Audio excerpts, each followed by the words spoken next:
Tonight on KGW News, new video of a confrontation that ended in gunshots and sent 2 police officers to the hospital. I'm not putting my hands on top of my head. Listen, back up.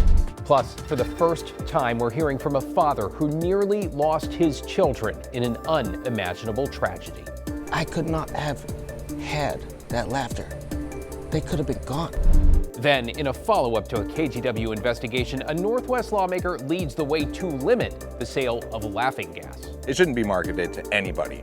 And later, it seems to have gone off track. The NBA commissioner's candid criticism for a Moda deal that already seems to be falling apart.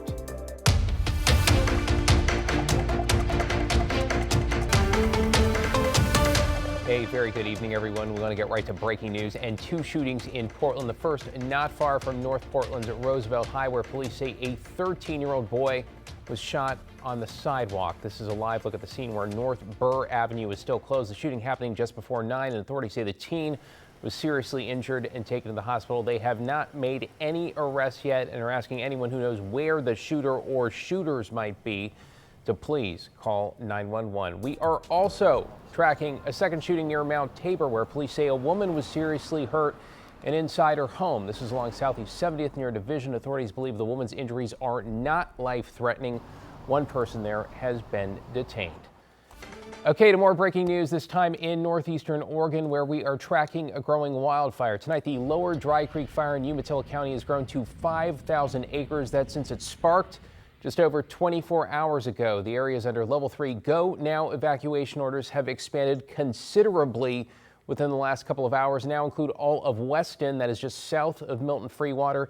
State officials reporting this blaze is just 5% contained. And at the same time, there are a number of new fire starts closer to the Portland metro, including a small one north of Mount Hood and then 2 in Gillum County. The largest is the Hopkins fire that's northwest of the town of Condon. It's estimated at 2,500 acres and still growing, though it does not appear there are any evacuation orders there. Good news, no official word on the cause, but we saw some pop up this evening as lightning fired up over the state. Let's bring in Chief Meteorologist Matt Sfino now for a closer look at the storms that are still moving through. Matt? Yeah, David, you know, these storms were producing some pretty decent rainfall amounts, about 1/4 inch to 4/10 of an inch, but as you can see here, the lightning doesn't always strike where the rain is falling. This is up until 6 p.m. This is when we're getting those strikes in the Hood River Valley on the west side of the valley here, west of D, Odell, and Parkdale. So about 8 strikes there. But again, if the lightning's striking where it's not raining, you're going to get a fire start. And so not all that surprising as much as it is concerning that we got the new strikes. There was a lot more thunderstorm activity in the Dalles and then out towards Condon where those storms fired up. And you still have lightning strikes happening north of Madras here too. So we're not done yet here in the valley. We haven't really seen much activity, and there's a good chance that we won't. But there's a fire weather warning out for parts of the gorge, then out through eastern Oregon until 10 a.m. tomorrow. And that includes the Columbia Basin there as well, and includes much of eastern Washington for that matter. Now, there's a thunderstorm threat for tomorrow, mainly just in the morning. We'll time that out for you in a bit, David. All right. Thanks, Matt. Appreciate it. To an update now on a near tragedy in Kaiser, and a warning, this story deals with attempted suicide and may be triggering for some viewers. We're talking about a mother accused of trying to kill herself and her 3 children, who all survived and are now in their father's care. Catherine Cook spoke with him tonight. Catherine. And David, this is a tough one on so many levels. Antonio Benavides has a lot of pride and says it's hard to accept help, but his priority is making sure his kids are safe and cared for. For Antonio Benavides, every day with his 3 sons is a gift that he almost lost. I could not have had that laughter. They could have been gone. Kaiser police say on June 6, Benavides' ex-wife, Chardonnay Benavides, tried to kill herself and their 3 young boys through carbon monoxide poisoning in her car. Investigators say she changed her mind last minute and called 911. She's currently out on bail, facing attempted murder charges. Benavides credits his girlfriend and a solid routine for getting them through the trauma. And we are up every day, 6:30, 7 o'clock, making them breakfast. They're having fun, they're laughing, they're alive. Leading up to June 6th, Benavides says Chardonnay sold off all their kids' belongings, leaving him with nothing for them. He also says he quit his job to care for the kids full time.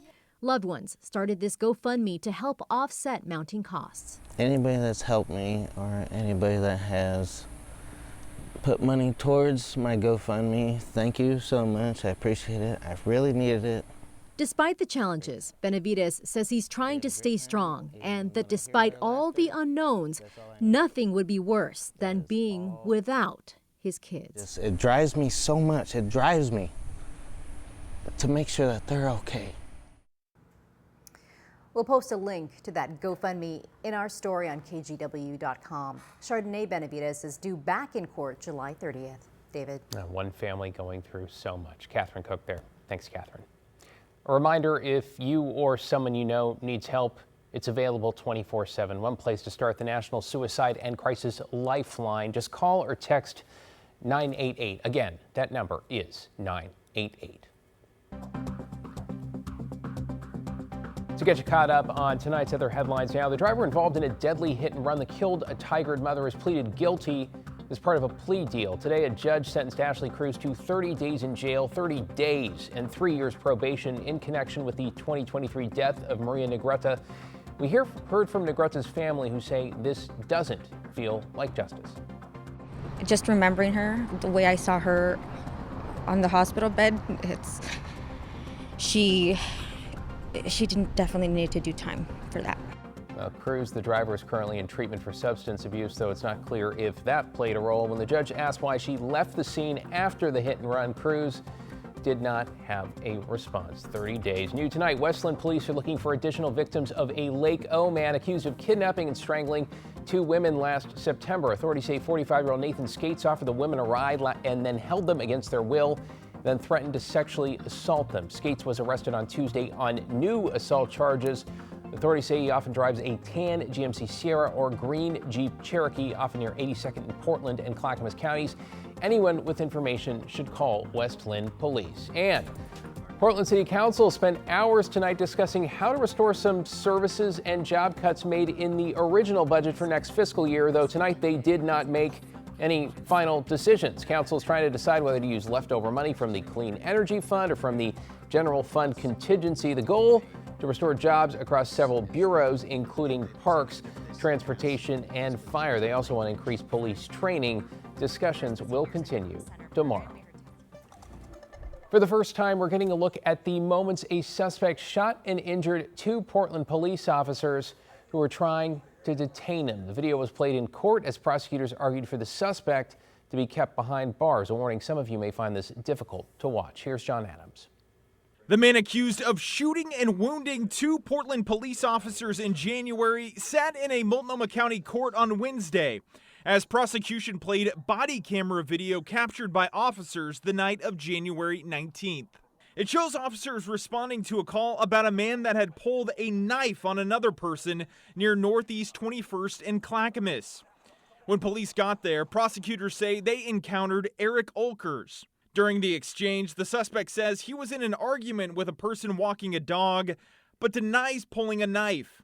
He asks officers multiple times if he can leave, but when the 2 PPB officers tell him he is being detained, the situation escalates. Hold on right now, because you're not free to go, just so you understand. You're being detained. Okay. No, you pulled a knife on him. I didn't pull a knife on you. Put your hands on top of your head, please. I'm not putting my hands on top of my head. Listen, back up. Don't back up. Don't back up. One officer was shot twice, including behind the ear. The other officer was shot in the leg. The suspect fled the scene. Olkers was arrested 1 week later. Olkers' lawyer argued the state couldn't prove it was him in the body camera video, but the judge ultimately decided that Olkers will stay behind bars until his trial, calling him a potential danger to the public. Very quickly goes to pulling out a gun and shooting at 2 different officers, which indicates a high degree of unpredictable and dangerous behavior. Both officers shot that night have since been released from the hospital. In Portland, John Adams, KGW News. New at 11, police in Scappoose are searching for a suspect they say tried to rob a fellow customer at a bar, then fired shots before making a run for it. As Alan McCarty reports, it apparently was all over a small poker windfall. It was a little unnerving. Inside this Highway 30 watering hole, It does not typically happen in Scappoose. tense moments led to shots fired Tuesday night. Manager Brandy Schultz says it all began after a big win at video poker. One of the regulars had won a large amount of cash. He went to cash out his ticket with the bartender, and all of a sudden this gentleman was all over him. While Brandy says it wasn't an overly aggressive confrontation, she believes, especially looking back at this security video, that this man had a gun. And I'm like, do you have a gun in your pocket? And he's like, no. And he pulls both hands out, and I said, if you have a gun, you need to leave. We don't do that here. Dialing 911 and monitoring the situation from the parking lot, she says the man pulled his car behind the bar and fired 3 shots. I said, shots fired. I said it could have been a firecracker, but I'm pretty sure it wasn't.